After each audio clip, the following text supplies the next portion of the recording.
Making a video. Probably shouldn't. But I feel like it. Oh, horrible rain again. So it's going to be a very mucky walk. And my ear is clogged, which is not good.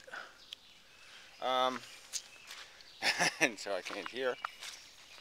Not clogged, it's whatever it is, infected or fucked up in some manner where it ceases to function.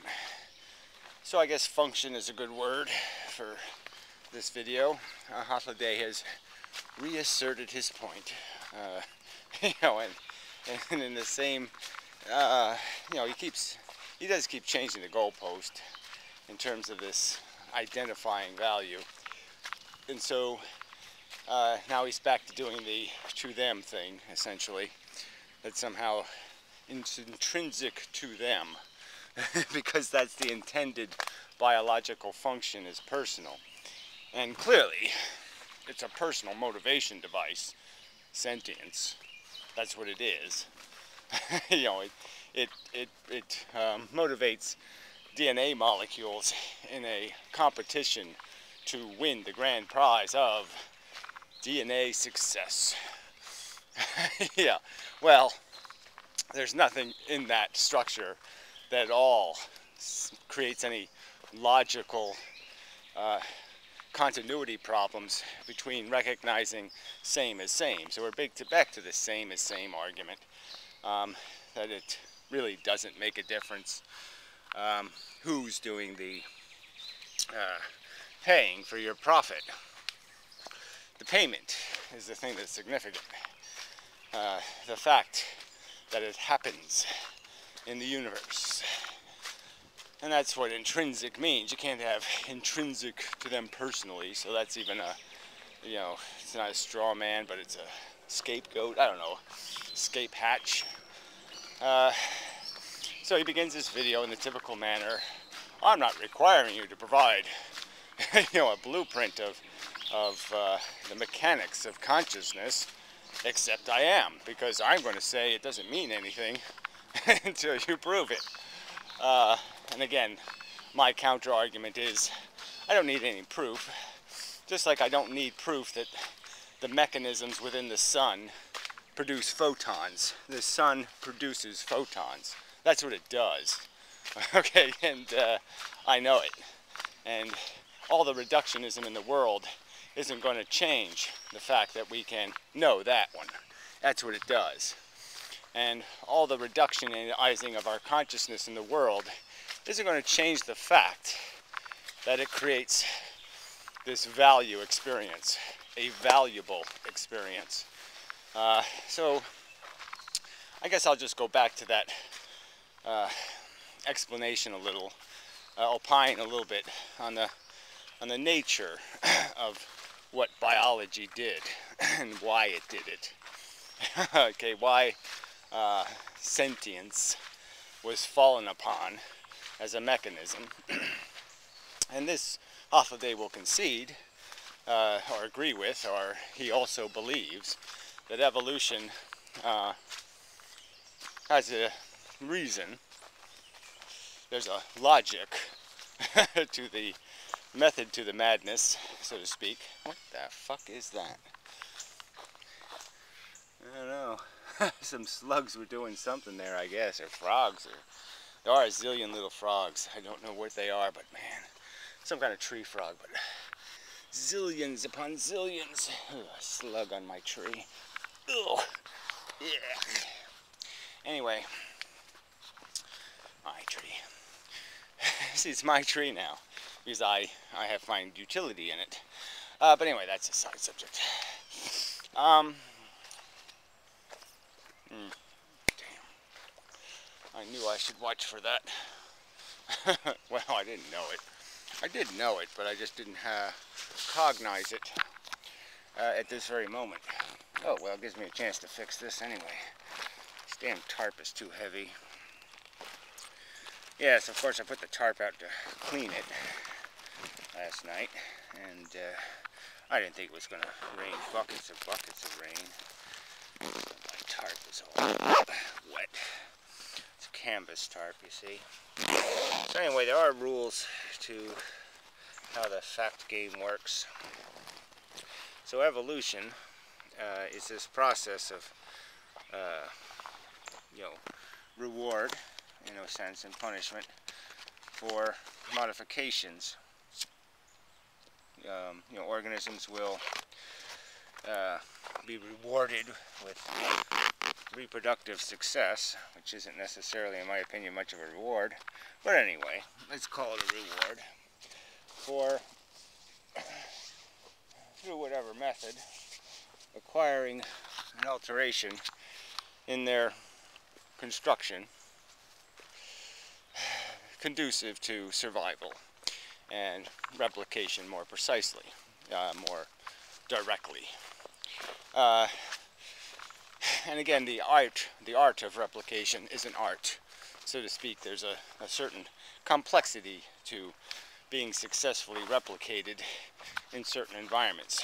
In certain environments, the tools are really simple. In other environments, you have to have very nuanced tools because you can't create too many of you or you decimate your food source. So there has to be balances, and your reproductive rate has to be balanced, your success rate, to the environment. There has to be a regulator. And if there isn't a regulator, your kind probably won't survive very long, because there will be periods where that regulation is acutely important. And such. So yeah, we have a consciousness because it creates the method of reward and punishment. It creates the syndrome. It creates the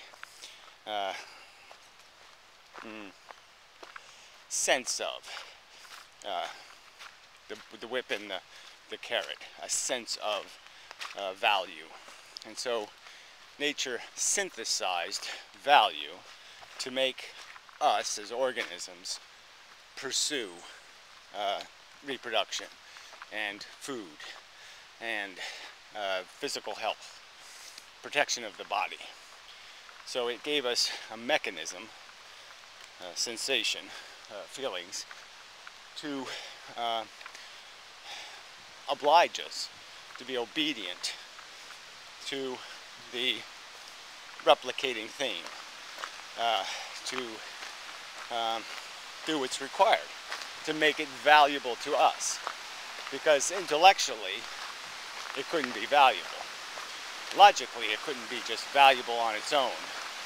We would have to have an incentive. And of course, it made those incentives personal, because that's all it can build is personal machines. And sometimes it builds some social dynamics.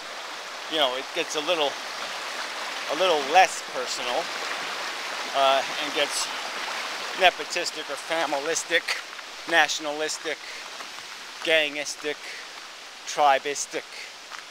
We have that built into our psychology clearly also. We tend to become affiliated with mobs, and mobs that tend to be like us.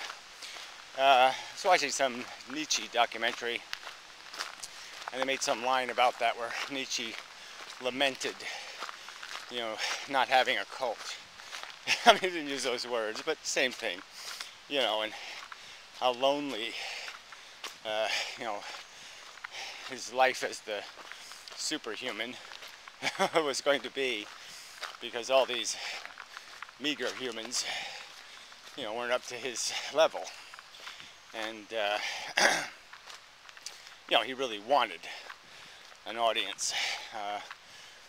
I guess that was that whole Zarathustra thing, was really just a metaphor for his own pilgrimage, his own struggle to find somebody willing to listen and willing to be improved, you know, by what he was saying.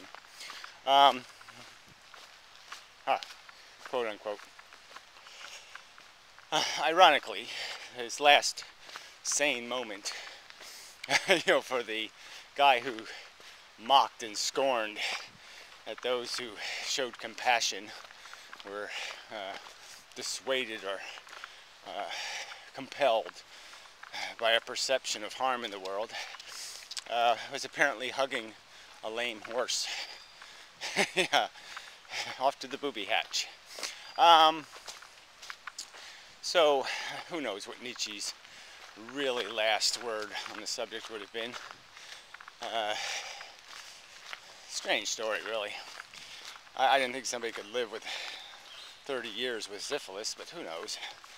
I don't know what his ailments were, but, you know. Well, anyway, I mean, ironically also, was, you know, apparently he got, a woman disappointed him, and, you know, fractured him thoroughly. And so I'm not too sure at that moment he would have been saying that what doesn't kill you makes you stronger stuff.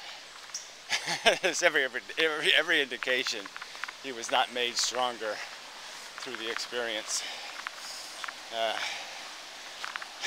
So anyway, I don't want to get on Nietzsche. Well, I do, because I think he's just such a, he is a cult figure in the sense that he's just being turned into another messiah. The glory, the magnificent Nietzsche. Like he's some sort of heroic mountain climber, and he only was that in his own mental delusions. No reality to any of it.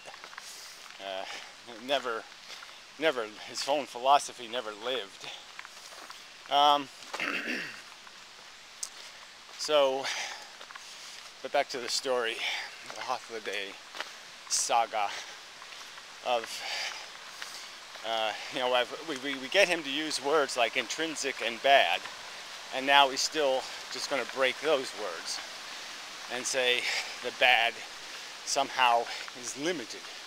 It only has badness inside the individual, and bad isn't bad anymore once you get 10 feet away from a person. Bad is over. I have to be inside them for bad to be real. But once I'm outside of them, no bad here. Again, the argument could be made is I can create an organism. I can take a human being and theoretically strip it of a personal identity, you know, knowledge of self,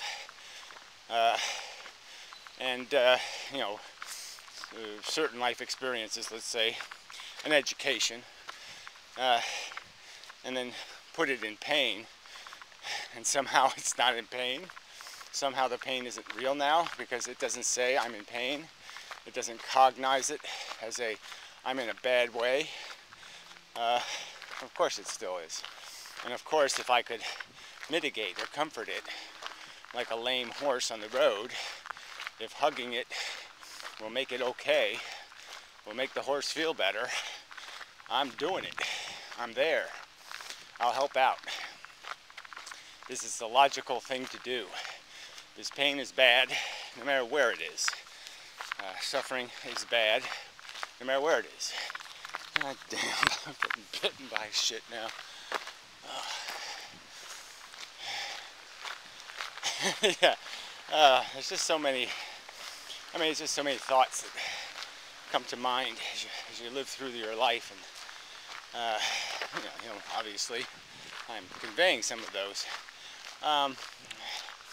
You know, and just the weird edge you do walk, you know, where in some respects this is a perfectly lovely day, and it's just a couple of little irritations, you know, that just throw it all off. And I guess I wanted to kind of metaphor the syndrome of consciousness. Damn, these horseflies, the little fuckers. That one is going to leave a mark. He'll probably come back to life. They are zombies. Goddamn horseflies are the most zombie insect ever made. You know, you really do have to cut their head off or something to kill one. A few crushing injuries just won't slow them down much. So the metaphor, Hafladay's argument of this reductionism where he believes once it's all the way reduced, I think he really thinks it turns to nothing. It's like it never happened. Suffering is a lie. Our brain tells us. And I'm saying, yes, of course it's a lie. It's a synthesis. It's a fake value. But in this world, a fake is as good as a real thing. There's no rules of, there's no in testing. And the fact that you're not testing, yeah, any fake will do if it mimics all the necessary components. And it's mimic all the necessary components. I'm experienced it. I know from experience. It's one hell of a mimic. Value. It's one hell of a non-reality. It's pretty fucking real. No doubt about it, from my perspective, that you're not going to unravel that with knowledge. Knowledge will not make you see suffering as a non-event. That's my prediction.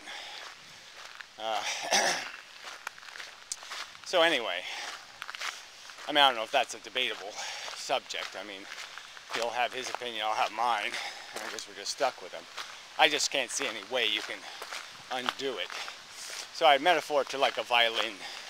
It's just wood, it's just strings. If I pile a bunch of wooden strings on the floor and I pluck, say, pluck a certain amount, you're not going to get a beautiful sound. And it's only when you appropriately arrange the wood and the strings that you get the resonant frequencies engaged, and you maximize the focus. Oh, shit. That was not good for my back. The focus of the energy. So it's like a magnifier. And I would argue that that's what consciousness is doing. It's creating a lens of kind, a filter. And it's magnifying, it's optimizing a vibration, a syndrome. It's like oscillating wheels. If you do mechanical stuff, sometimes you know that something can look like it's spinning perfectly round, but it's not. And if you hit at certain speeds of a spinning wheel, that's a little bit eccentric, all of a sudden the thing will wobble to pieces, because all the resonant vibrations will be keyed at certain frequencies, and they'll magnify the effect because they won't cancel each other out. They'll be all constructive interference, so to speak, and they'll magnify the effect of the defect, and the whole thing will fall apart. So, you know, at one speed you can run it for 10,000 years, another speed you can run it for 10 minutes.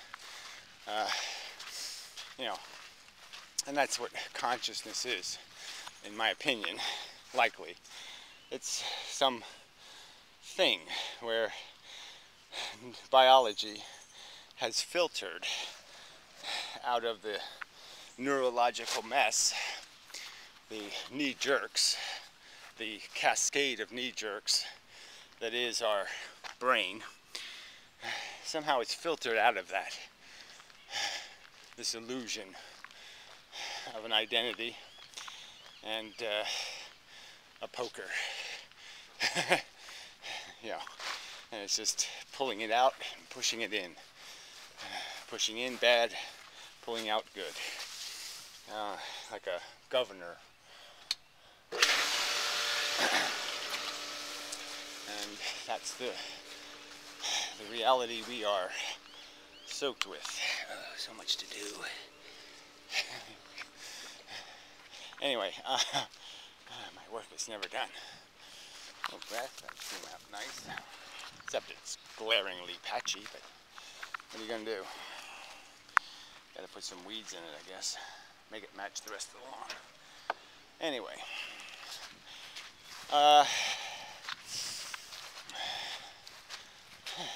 Funny. They're not daisies, but they're, I don't know, they look like daisies, except little ones. Yeah, call them faux daisy, right? It's just the same. They're still flowers. So, okay, maybe they're not real daisies, but close enough. Might as well be. And that's what this value engine of a brain is. Might as well be a reality because it's doing everything real things do. It is creating experience. It's creating a detectable phenomenon. We're detecting it. We are the detector. In the sense that we're not detecting anything real, doesn't matter. We're the instrument doing it. And you know, it's just so complex. There's so many ways to metaphor it, but in a way they do resolve the issue. They resolve this dilemma that somehow we have to concede because it doesn't have what we can see as a appropriate moving part that it still has function. It's kind of even just thinking about the heart as a muscle, as a machine. And yeah, these biological instruments are just so efficient, you know, because they've had millions, billions of years of evolution to perfect them. And you know, our heart's amazing, you know, what it produces with a little glucose and some electricity. And the whole way the electricity travels across the mechanism, you know, and it's just, you know, the physics of it, the creation of ions, and then the reneutralizing of the ions, and it's just, you know, it's incredibly delicate physics for something so durable, something so reliable. And it's just been tested over time. And the mechanism of this whip and carrot has been well tested over time. So we sort of have a concession from Hofladay that the whip and the carrot exist, and now all he's saying is, logically, I have no obligation to recognize it's bad when somebody's being whipped. And that's what I would say, just too easy to defeat as an argument. Because we experience it. There's no way you could not know it's bad because you experience the badness. There is no reason or logic to believe there's somehow a difference, or that somehow matters, that it's not bad when it happens to somebody else. There's nothing. I can't find anything. I can't find any logical reason to negate badness as a concept and say the badness of what I feel extends nowhere. It has no reality in the universe. That the universe, if it had some mission, it could torture me without consequence because it's only happening to me. Well, the universe couldn't do it. Another human being couldn't do it. That wouldn't make any sense. And certainly another human being couldn't do it. And that's where we get to the subject of ethics. You know, as soon as you acknowledge that that's really what we're doing, we're trading who gets the bad end of the stick. Yeah, can't find the magic compartment containing the magical happy stick.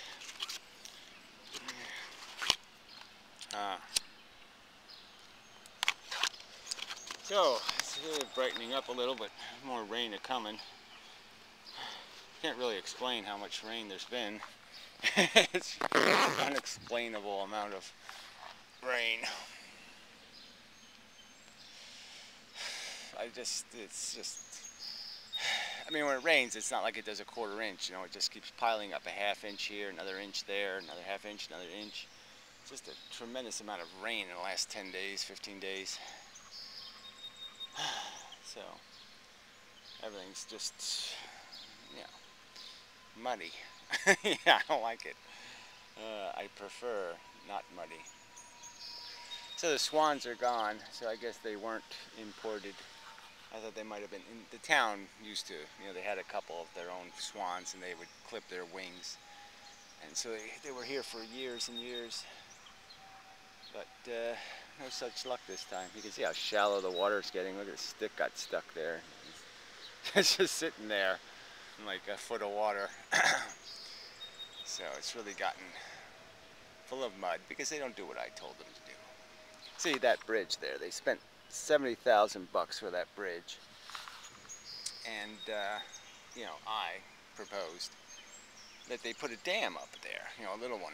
And, you know, and then they could just dredge the other side. They could just keep pulling the mud out of the other side. And it would be so much, you know, they could just keep doing that a little bit at a time. They wouldn't have to get environmental permits and all this kind of shit. They could just scoop out some crud every now and then. And the settlement would all collect back there instead of in here. But anyway, I think it would work. That's a different subject entirely, isn't it? Yeah. Alright, so back to the... I don't see how, like again, it's back to the chess argument. It's a game we're playing collectively. Existing in the universe is not something, it's not a personal game. It's a everybody's playing game. And you just can't separate the welfare of the other players with your status in the game.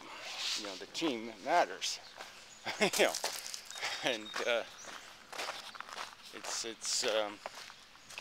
like war. You don't win the war because you survive. You know, it's a collective effort. And you don't win efficiency of sentient manifestation by playing your individual game. It's bigger than that. The truth of consciousness, the truth of badness is bigger than your brain. I don't know why that isn't intrinsically logical to you. You know, that it's quite obvious that that's how it's played. Consciousness is the manifestation, not your consciousness. Feelings are the consequence of consciousness. And it's a consequence for all the feeling things. It's always the consequence. I mean, there's just no part of this that you can personalize besides the fact that, yes, we're individual pawns. But it doesn't change the fact that if a pawn is going to be tortured, it's a bad thing. No matter which one gets the torture.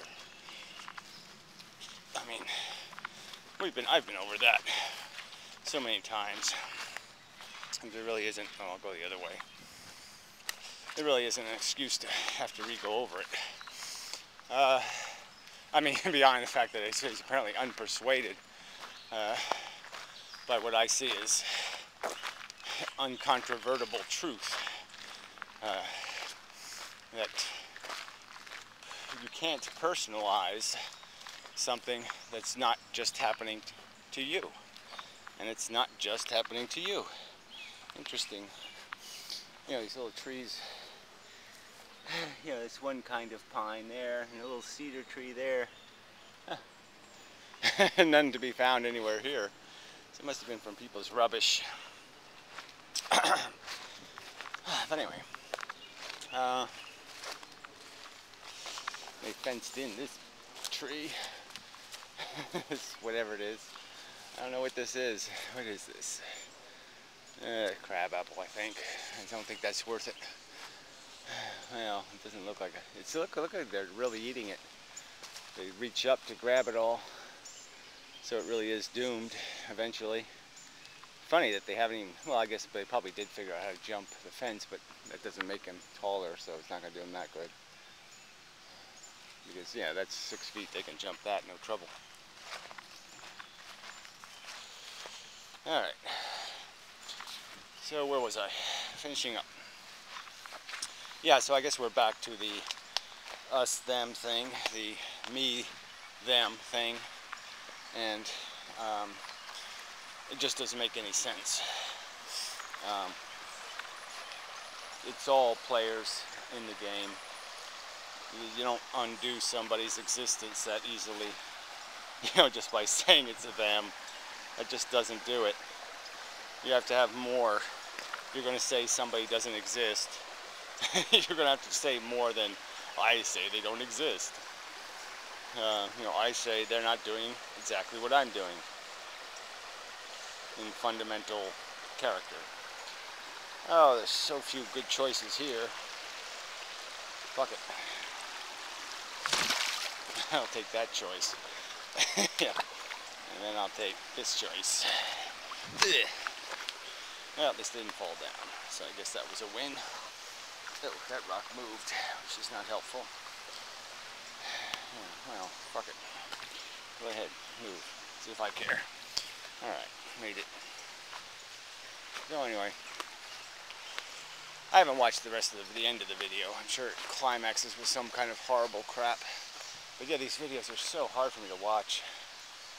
I have to keep turning them off. It's like, oh, I can't take any more of this nonsense. It's really worse than theism. From my perspective. To me, it's logically more nonsensical to claim non-existence of something so existent and so powerfully existent. At least the theological nuts don't do that. They create fairy tales. They create extra cartoon characters. But they don't break the basic plot, which is that we're vulnerable. We're sensitive things in the world. And what happens to us matters. There's good outcomes and bad outcomes. No doubt about it. And to deny that, just too stupid. So anyway, off to the gulag. Yeah, it feels like it today. I don't want to do this. Till next time.